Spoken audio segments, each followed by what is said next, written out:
क्या इंडिया कभी चाइना बन सकता है आने वाले 15-20 सालों में? तो अगर मुझसे कोई पूछेगा तो मैं बोलूंगा नहीं बन सकता। अब प्लीज गाली देने से पहले मेरी बात ध्यान से सुन लेना, मैं क्यों बोल रहा हूँ नहीं बन सकता, और बिल्कुल भी नहीं बन सकता। देखो उसके मेन रीजन है, मैं चाइना में हूँ भाई, और मुझे यहाँ आए हुए 10 दिन हो गए हैं, और मैं 21 दिन और रहूंगा।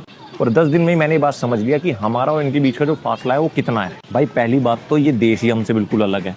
इन दोनों देशों को कंपेयर करना इकोनॉमिकली आप कर सकते हो, बट लॉजिकली बिल्कुल अलग है। तो मैं बताता हूँ कि ये ऐसी दो बातें जिनकी वजह से इंडिया आने वाले 15 साल तक तो बिल्कुल भी चाइना की ग्रोथ टच नहीं कर पाएगा। और उसका पहला रीजन है, यहाँ पर धर्म एग्जिस्ट नहीं करता।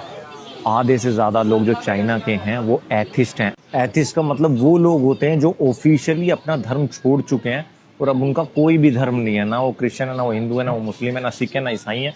अब उनका कोई भी धर्म नहीं होता, वो होते हैं एथिस्ट। काफी लोगों ने तो धर्म ऑफिशियली छोड़ दिया है और जो बचे कुचे हैं वो फॉलो ही नहीं करते।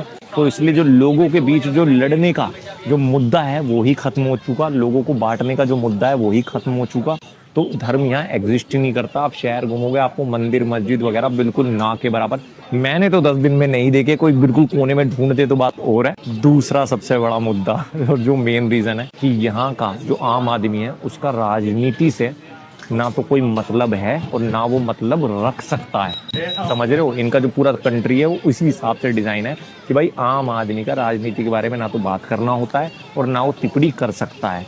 अब आप खुद बताओ, हमारे यहाँ तो आदमी दाढ़ी भी बनवाने जाता है तो 1 घंटे तो पहले ये बकचोदी करता है कि कौन सी सरकार आएगी, कौन सी खराब है, आपस में लड़ेंगे। अगर इससे थक जाते हैं तो फिर किस पे लड़ेंगे? फिर धर्मों पे लड़ेंगे। और ये ही दोनों चीजें इन लोगों ने सोल्व कर दी, पहली दूसरी वाली डंडे के जोर पे, और पहली लोगों ने खुद छोड़ दी। तो अब जब ये दोनों ही चीज नहीं कर सकते, धर्म पे बांट नहीं सकते, राजनीति के ऊपर लड़ नहीं सकते, तो क्या करेगा आदमी बताओ? भाई सक्सेस बनाएगा, ऐसे शहर बनाएगा, अब बड़ी बड़ी फैक्ट्री खोलेगा, धंधा करेगा, फिर उसी में राजनीति करेगा। तो इनकी जो राजनीति होती है वो एक दूसरे को धंधे में बीट करने की होती है, एक दूसरे को प्रोडक्ट को फेल करके एक नया प्रोडक्ट बनाने की होती है। एक दूसरे को ऐसा होता है उसने एशिया कवर कर लिया, मैं यूरोप और अमेरिका कवर करूंगा, ऐसी होती है। मैंने बहुत क्लोजली देखा है। बट हाँ, जो एक सॉफ्टनेस है, जो एक प्यार मोहब्बत है, वो यहाँ से थोड़ी सी मुझे नज़ारा दिखती है, जो हमारे इंडिया में दिखती है ना यार, दोस्ती यारी प्यार मोहब्बत। थोड़े से लोग यहाँ पर चिड़चिड़े हैं, या तो धंधे की वजह से क्या है, बट ये मुझे ऐसा लगता है क्योंकि, और मैंने 15 साल की बोला, शायद 10-15 साल बाद हमारे अंदर ये मैच्योरिटी आ जाए कि भाई ये जो हमें धर्मों के पीछे लड़ा रहे हैं इसमें कुछ नहीं रखा, अपना ही नुकसान है।